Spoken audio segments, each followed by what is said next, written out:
Hello and welcome to the chapter the rise of nationalism in Europe. हम इस chapter को 7 parts में cover करेंगे, वो भी कॉम्प्रिहेंसिव सब्जेक्ट मैटर के साथ। पहला part the French revolution and the idea of the nation, second the making of nationalism in Europe, then the age of revolutions, then the making of Germany and Italy, visualising the nation, nationalism and imperialism, last में chapter की summary होगी। हमारा लक्ष्य यानी इन video tutorial series को तैयार करने वालों का लक्ष्य है a very good knowledge base to be complemented with 100% marks in board exams, और आप लोगों का भी यही लक्ष्य निश्चित रूप से होगा ही। So study well and watch the video tutorials with full attention. So let us begin the first part of this tutorial series for the chapter The Rise of Nationalism in Europe. तो पहला topic the French revolution and the idea of the nation, इसमें हम ये 6 topics पढ़ेंगे। Frederick सॉरोयू जो कि एक French artist था, उसने 4 प्रिंट्स की एक सीरीज 1848 में तैयार की, जिसमें उसने अपना एक यूटोपियन विजन मीन्स अपना सपनों का संसार, अपना आदर्श कल्पना जगत पोर्ट्रे किया, जिसमें दुनिया को डेमोक्रेटिक एंड सोशल रिपब्लिक्स बनते हुए दिखाया गया कि उस राह पर अग्रसर हैं नेशन स्टेट बनने के लिए, shattering the symbols of absolutist institutions, निरंकुश शासन व्यवस्था को उखाड़ फेंकते हुए आगे बढ़ते चले जा रहे हैं।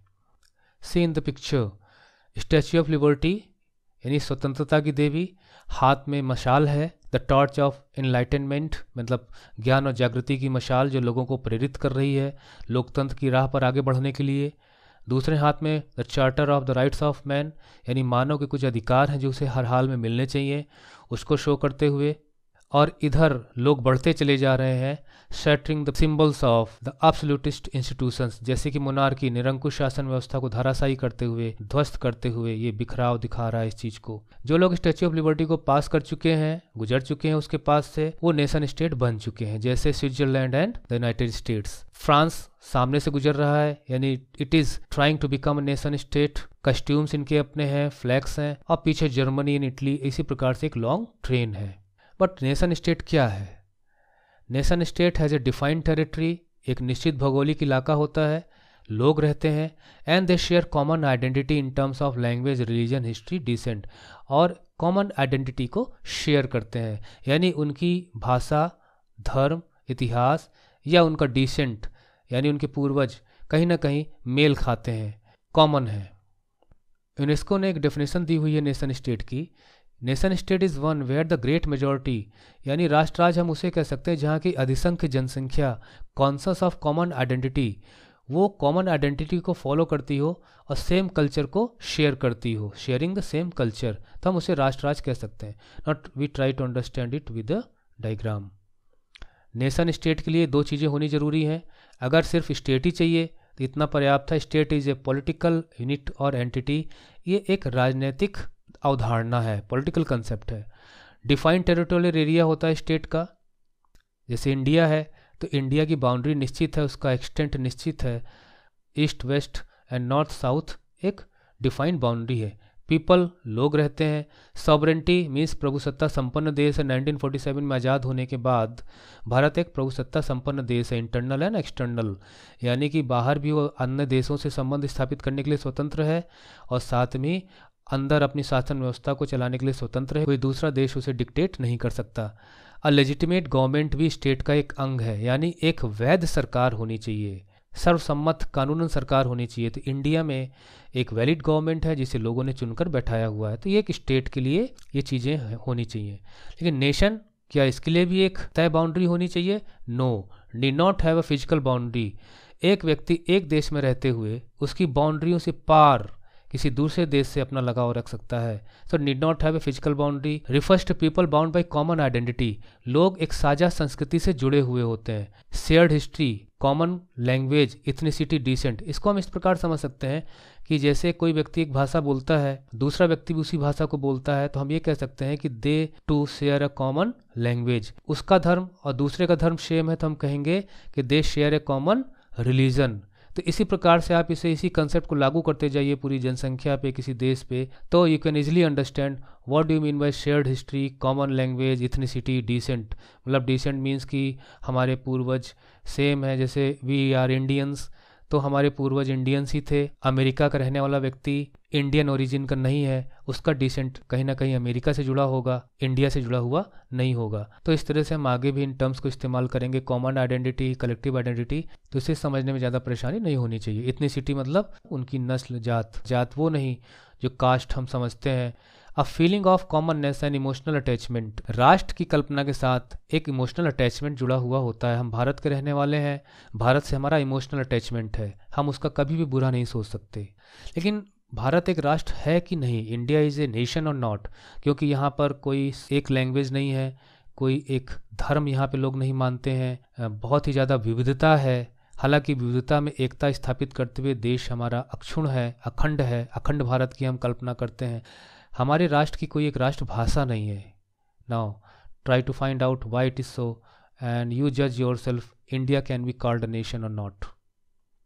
नेशनलिज्म, राष्ट्रवाद, identifying with one's own nation and supporting the promotion of its interest, यानी हम अपने को अपने राष्ट्र से जोड़कर चलें, उससे प्रेम करें, उससे लगाव रखें और उसके हितों को बढ़ावा दें, उसको मजबूत करने के प्रयासों को बल दें और उसके लिए हमेशा तत्पर रहें।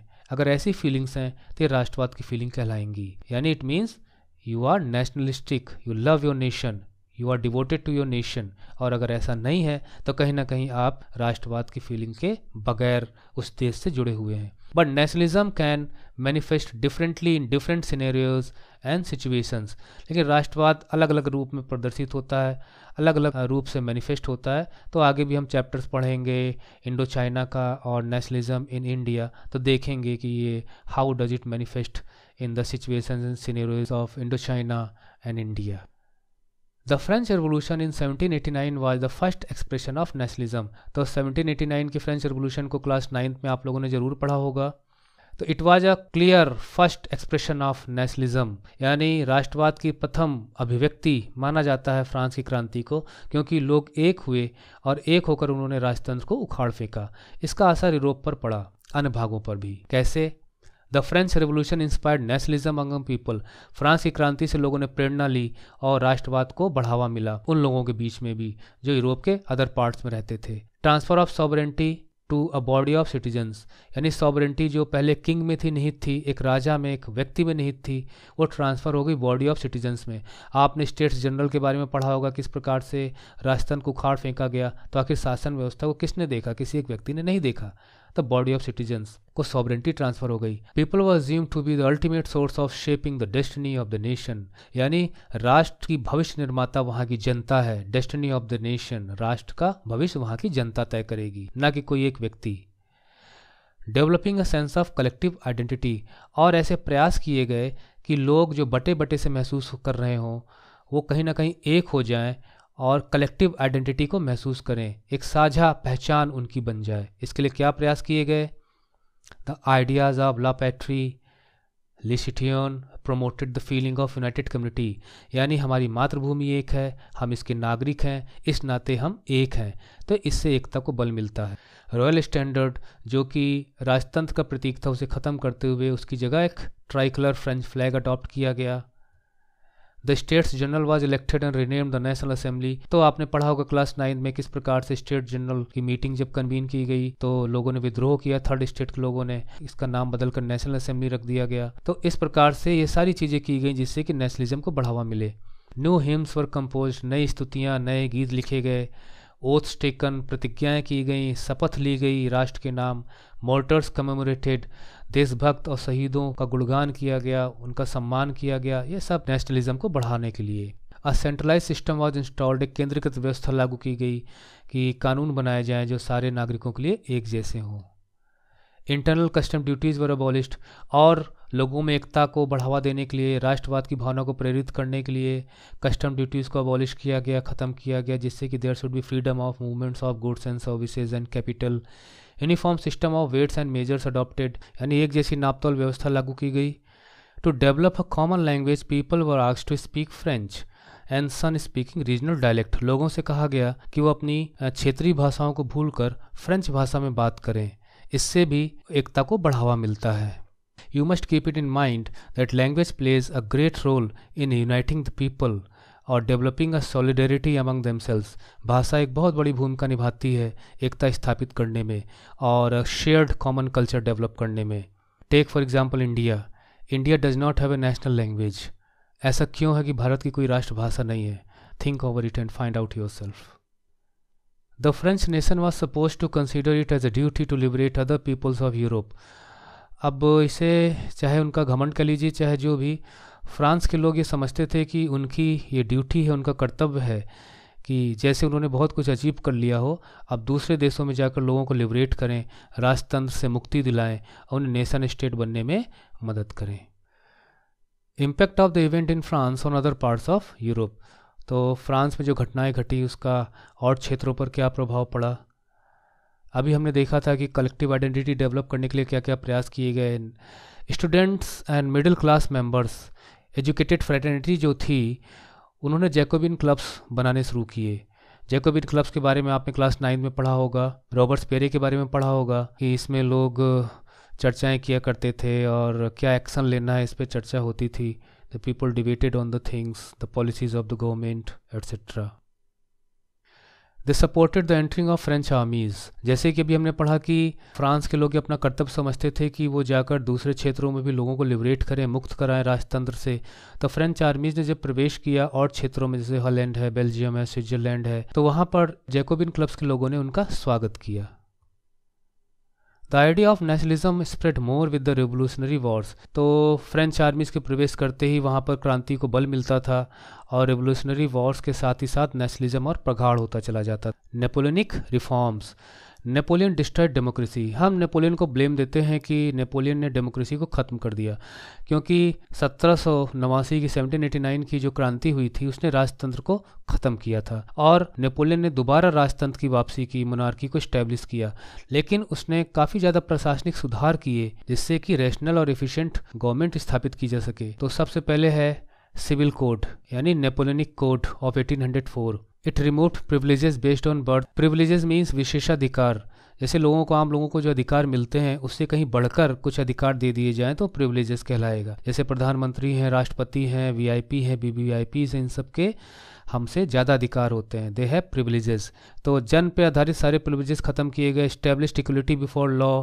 Right to property was secured, यानी धनार्जन करने और राइट टू प्रॉपर्टी किसी एक वर्ग तक सीमित नहीं रहेगा, ये सबको मिलेगा ये अधिकार। Reformation in Dutch Republic, Switzerland, Italy, Germany. French empire काफ़ी दूर तक फैला हुआ था। जब हम वियन्ना की संधि के बारे में पढ़ेंगे तो वहाँ देखेंगे कि फ्रेंच एम्पायर कहाँ तक था। Reformation in Dutch Republic, Switzerland, Italy, Germany. तो यहाँ पर एडमिनिस्ट्रेटिव रिफॉर्म्स किए गए। फ्यूडल सिस्टम व अबॉलिश्ड यानी सामंती व्यवस्था खत्म की गई। पीजेंट्स फ्रीड फ्रॉम सर्फडम यानी कृषि दासत्व से किसानों को आज़ाद कराया गया। एंड मैनुअल ड्यूज से उनको मुक्त कराया गया। सामंतों की बड़ी बड़ी जागीरें होती थीं जिस पे किसान काम करते थे और उसमें से सर्फ भी होते थे जो कि बंधुआ मजदूर की तरह वहाँ पे काम करते थे और उनकी पीढ़ी इसी तरह से उस गुलामी से जुड़ी रहती थी, तो उससे उनको मुक्त कराया गया। Now they were made a free man. Reforms in towns. Guild restrictions were removed. Guild means associations of merchants और क्राफ्ट्स पर्सनस। तो इनके अपने समूह हुआ करते थे जिन्हें गिल्ड कहा जाता था, तो उस पर जो पाबंदियां थी उन्हें ख़त्म किया गया, यानी गिल्ड्स अब बनाई जा सकती थी, लोग अपने एसोसिएशंस बना सकते थे। Transport and communications improve. Transport communication काफ़ी सुधार किया गया इसमें, आवागमन के साधनों में। इस तरह से हम ये कह सकते हैं कि नेपोलियन ने डेमोक्रेसी को डिस्ट्रॉय किया, but he did very good in terms of bringing administrative reforms and many other things like civil code etcetera. Reaction of people to the Napoleonic reforms. अब नेपोलियन ने जो सुधार किए उसकी क्या प्रतिक्रिया हुई लोगों के बीच में। Peasants, artisans, workers, new businessman welcome the reforms. इन लोगों ने इन सुधारों का स्वागत किया क्योंकि उन्हें एक नई आज़ादी महसूस हुई कि अब वो अच्छे से ट्रेड कर सकते थे, काम कर सकते थे। Uniform laws, standardise weights and measures, common currency were to facilitate the movement of goods and capitals from one region to another. और इसलिए भी इसका स्वागत किया गया कि इन उपायों से, इन सुधारों से, जैसे uniform laws, standardise weights, measures, common currency जो लागू हुई, इससे व्यापार को बढ़ावा मिलेगा और there will be freedom of movement of goods and capitals from one region to another, और इससे प्रॉस्पेरिटी भी बढ़ेगी। Reaction of people in the conquered areas. लेकिन जिन क्षेत्रों में फ्रेंच आर्मीज पहुंचती थी या फ्रेंच एम्पायर फैला हुआ था, तो फ्रांस को छोड़कर जो अदर एरियाज थे जहां पर नेपोलियन का शासन था, वहाँ पर क्या प्रतिक्रिया हुई आम लोगों की। In the beginning the French were welcomed by people as the harbingers of peace. तो शुरू में तो भाई उन्हें एक प्रकार से शांति का दूत समझा गया और उनका स्वागत किया गया कि they have come to liberate us and they will help us in establishing nation state. हमें नई आज़ादियाँ मिलेंगी, अधिकार मिलेंगे, कानून समान होगा। तो these were the expectations. The people became hostile, लेकिन समय के साथ साथ लोग दुश्मन होते चले गए फ्रेंच आर्मीज के। ऐसा क्यों? They became hostile due to some new administrative arrangements. तो कुछ प्रशासनिक सुधार ऐसे थे जो उन्हें रास नहीं आए, जैसे टैक्स बढ़ा दिए गए, फोर्स्ड कॉन्स्क्रिप्शन यानी फ्रेंच आर्मीज़ को सैनिकों की ज़रूरत होती थी तो ज़बरदस्ती सेना में भर्ती करते थे लोगों को, तो इससे भी लोग रुष्ट हो गए। और कई पाबंदियां लगी हुई थी, यानी उतनी आज़ादी नहीं थी जैसी उन्होंने उम्मीद की थी। तो इनकी वजह से लोग फ्रेंच आर्मीज़ के दुश्मन हो गए and they became anti to the French armies, the French troops, the French mission of liberating the people of other parts of Europe. And new words, book में न्यू वर्ड्स के नाम से कुछ terms दिए गए हैं, जैसे एब्सोल्यूटिस्ट यानी निरंकुशवादी, जैसे कि मोनार्किकल फॉर्म ऑफ गवर्नमेंट, राजतंत्र, दैट वाज सेंट्रलाइज्ड यानी केंद्रीकृत व्यवस्था होती थी, एक व्यक्ति में निहित होती थी। मिलिटराइज्ड, शासन सैनिकों के सहारे चला करता था। दमनकारी होता था। यूटोपियन यानी स्वप्नदर्श, a vision of a society, ऐसे समाज और ऐसी व्यवस्था का आदर्श जो कल्पना जगत में ही हो और जिसके वास्तविकता के रूप में होने की कोई आशा ना हो, तो उसे यूटोपियन कहा जाता है। Plebiscite, a direct vote by which all the people of a region are asked to accept और रिजेक्ट अ प्रपोजल। इसे जनमत कहते हैं। मीन्स लोगों के बीच में किसी मुद्दे पर लोगों की राय मांगी जाती थी, उस पर वो अपनी राय सहमति के रूप में भी दे सकते थे और असहमति भी व्यक्त कर सकते थे, तो उसे प्लेबिसिट। इसे हम इलेक्शन से जोड़ के नहीं देख सकते। There is a difference between plebiscite and election. So here the first part of the tutorial series for the chapter The Rise of Nationalism in Europe ends here. Hope कि video से लाभ जरूर हुआ होगा। Please spare some time. It would be highly appreciated if you spare some time to give your comments and feedback so that the channel could be improved, tutorials could be improved. और अगर आपकी कोई query है तो उसे भी आप post करिए कमेंट सेक्शन में और वहाँ पर उसको रिप्लाई करने की कोशिश की जाएगी। Please support this channel by giving your feedback and promoting